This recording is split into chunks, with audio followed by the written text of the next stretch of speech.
It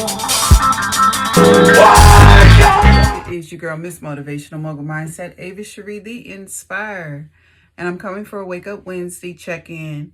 I want to talk about our physical health and striving to align it with your spiritual health.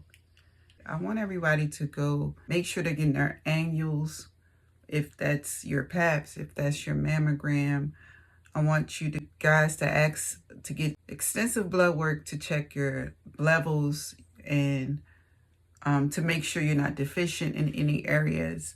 And I wanted to come on and say that because I have 4 adult children, and it wasn't until me going through a bunch of things that I found out that I was vitamin D deficient very bad. And I became an entrepreneur in 2012. So that means I stay home and work a lot. And I hadn't gotten a sufficient amount of sun. And I didn't realize it was so detrimental to your mental, your physical health, your emotional health, all of your health. It's very important to get a 15-minute, 30-minute walk out in the sun when you can. And if not, supplement it with vitamin D. And you may only need a little pill once a week. I was so deficient that I was in the teens when I got my blood test back, and I had to take a vitamin D every day. And so I wanted to say first to do that. I also had a discussion with some young ladies about how they changed the frequency of when they get pap smear and the age. So I got mine's young before they did all these changes. And I'm thankful I get mine's every year because I found out I had cervical cancer in my early 30s. I probably was between 28 and 32. I can't remember now. But when I had the abnormal pap, everybody knows about that. The abnormal cells come back. Well, I had to go get other strenuous tests, tissue removed, the cancer cells grew back. Another result came back. It kept growing back aggressively. And I had to get 2 procedures. And after that, I would have had to go through, like the hysterectomies or the chemotherapy part. But it never came back by the grace of God. And I'm going to tell you this. I'm sharing because I have a lot of people dealing with emotional disrupts and emotional health failing, which is leading to your physical health. And people's spiritual health is not in alignment. So I was proactive, and I did a television show about overcoming illnesses. I was proactive in my health. I'm always proactive. I was a teen mom of 4 kids, as you guys know. And ever since I've been a mother, I've been obligated and committed to my health, to be here for them when nobody else was, as far as their father. So I'm proactive in my health to the point where if we have enough time to get on these social medias, if we have enough time to be in people's business, making other business a priority versus our own, we can redirect that energy and make sure that we straight.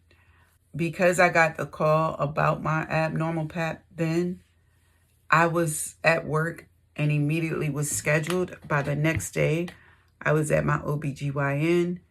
And from there, every week I was there until the cancer cells did not return. And I didn't even have enough time. There was no posting because social media wasn't out then, just 15 years ago. I didn't even tell my children because they were younger and teenagers and pre-adults, and I didn't want to burden them because I didn't have enough time to sulk, be pitiful, be sorrowful for myself, pity myself. I had to get proactive and jump in there and fight like I was fighting for everybody that's around me. So I don't even think I told a soul, and it wasn't a conscious decision. It was a subconscious decision. I had to keep it moving. I didn't have time to have no conversations about something like that I didn't even know was even an option for me to even get. Like, I didn't know about, like you guys know about HPV. I didn't know there was a cervical cancer. Like, all we worry about is the breast cancer. Sometimes we worry about the other cancers if it runs in our family. But cervical, what? Like, I didn't had 4 kids. Y'all done been down there messing around. And why am I? So that's how I felt. So I was on fire to make sure that my health was intact, my focus, my commitment was intact, my belief and my faith didn't waver. I didn't give it a chance to. And I've had breast cancer scares. And again, my faith don't waver. I know my angels are dispatched to me every day. And I've gotten quite a few breast cancer scares from the breast cancer center.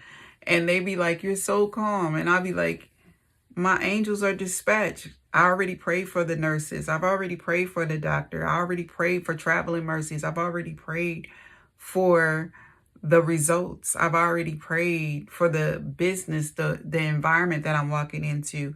And I already know that the gates are open, that my guards and my guides and my angels are dispatched, and they're ushering me into a place where I can depend on God to show up and show out. So I just had one, but last year it was very scary because they just felt like, I see the spot, I know it's cancer, gonna come in. They was so sad, and I was like, what's wrong?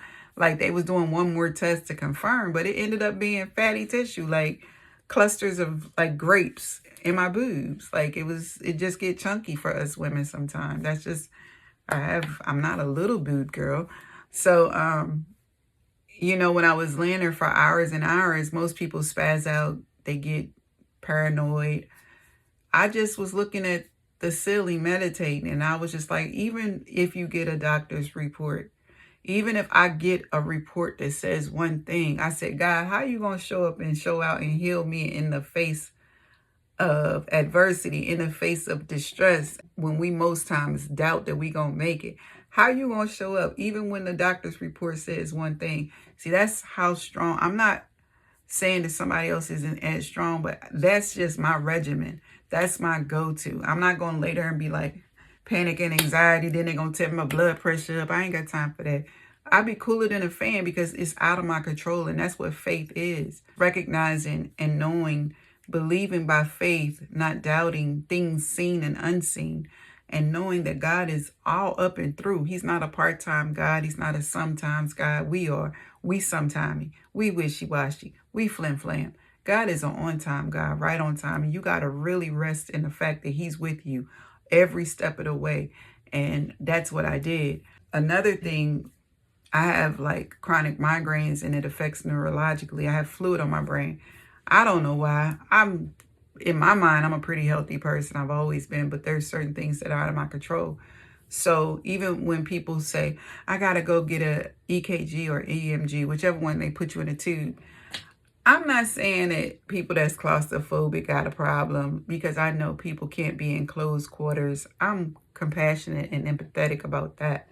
But when you have an ongoing issue to test to see, to relieve your stress of not knowing what's going on in your head, and the only test you can get is bopping your butt in that tube, listen, they be like, Avis, you want to put on some music? Yeah, put on some music. I'm a DJ. I vibe off music. My energy vibrates. If anything, I want to reverse the curse. I'm in the tube to tell the tube that you got to groove around this music and this vibe that I'm on and this God energy that I'm on. I ain't going in that tube like this, sitting there looking all crazy and tapping on the thing, pushing the button, saying, get me out of here. Because it's really not that bad to me. It's a necessity for me to be proactive in my health and find out what's going on, if the fluid's increasing, if anything is happening, if I'm having brain seizures or aneurysms, which I've had brain zaps. So all of this I've already experienced without being in the tube. It can happen to me anytime. It's a brain zap and it's a seizure and a brain seizure. So neurologically, there's things going on that my body is telling me is trying to get re-regulated. So I'm going to climb my behind up in that tube and sit my ass still, okay? I'm going to sit down today. And so when they ask me if I want music, yes, sometimes I don't because I have a migraine. I'll just sit there and meditate and ascend out of my body. And it's like I'm looming over the tube in the spirit realm, watching my little silly self sitting down there just a dialing. Sometimes and most times, child, I go to sleep because I be tired because I work all night or my schedule is off because of migraine pain or whatever kind of pain, fibromyalgia, whatever.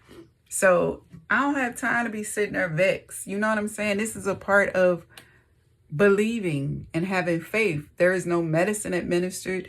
This is the part that you're being proactive to find out that you're straight, not going into something to find out that something is wrong.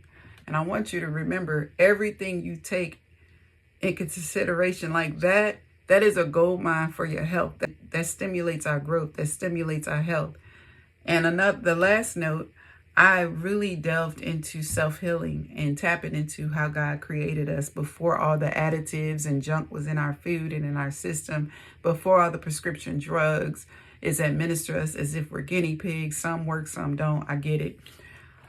I've gone into self-healing as a mechanism because I realized that we all have a healing capability, but I also know some of us have a healing mantle. And if I'm laying hands and I believe by faith and I'm healing others, I'm like, oh God, let me tap into the Holy Spirit to just relax and focus and allow my body to nourish on those same spiritual energies that God created us to be. Eating well, matching that with good diet, good study, good meditation, good prayer, and then going into a zone in my mental health thought life and just rewiring the pain, rewiring negative thoughts, rewiring everything for healing. Even if I gotta just say you're healed in the name of Jesus. You are healed. The migraine is subsiding. The migraine is gone. This is gone. Believing by faith, in addition to doing those proactive steps and measures of making sure you're being checked appropriately for the right tests, making sure that you're feeding your body what God designed it to have, and when it's depleted or running low, we refuel. You have to get tests and you have to talk about those things and know what to ask for so you can get back to that place. All right, this is a Wake Up Wednesday about health, spiritual health, and wealth.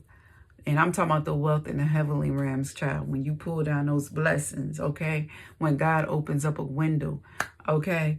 And I just wanted to encourage you. I'm very tired this morning. I don't usually do nothing in the early morning. But I had a video call with my neurologist, so I used the time wisely. And I want you to use your time wisely and stop putting off the tests and the appointments that you know you're supposed to do. I have one more that I've been putting off that I'm getting ready to focus on today. No matter what pain I'm going through, I'm going to get scheduled. This is an irking appointment, and the people are irking, and customer service sucks. But I'm going to call them again to get scheduled because that is part of deterrence to deter you from checking in on your own well-being. You might get a customer service rep that don't want to go to work that day and they just a total a-hole. Well, guess what? I had that happen and I put off a test that I really need to have. And I'm going to call again, even with a migraine. And it's a bad one. I've had migraine episodes for 3 days consecutive. But I'm going to call and I'm going to be extremely nice because I'm in extreme pain. We can make a choice to not give what we're going through. When people give you excuses on why they did something, it's just that, an excuse. So you exit from being around that because we don't have time for excuses. Each one of us can unload about something. It's the choice not to. And that's what I choose not to do because nobody can look at me. Well, most people can look at me and can tell I have a migraine. That knows me or that want to spiritually discern or that's spiritually empathetic. But most people who don't give a damn about that, they don't care how they crap on you. Even in the neurology office, knowing we there for migraines, severe chronic migraines. I go to a neurology office that's sought out. And they know we got migraines and they still be ignorant. So people don't care nothing about themselves sometimes. You might get 1 or 2 sprinkles in there to be like, you know what, you're so nice, even though I could tell you in extreme pain. Because I'm holding myself accountable because y'all don't know I'm in pain, child. I ain't got time for that. And then if I'm in pain, I can't wild out and snap out on you and give you that energy. I'm not trying to match your energy. When I'm in pain, I'm trying to match the best image of God's energy. Okay? Period. That's what's going to get me through because I know what this feels like. Nobody else knows what you feel like and what you experience but you. And so you remember that on this Wake Up Wednesday, all right? Wake up and do something and get something accomplished for your mental, your physical, and your spiritual nourishment and well-being. All right. God's love and God's peace to you all.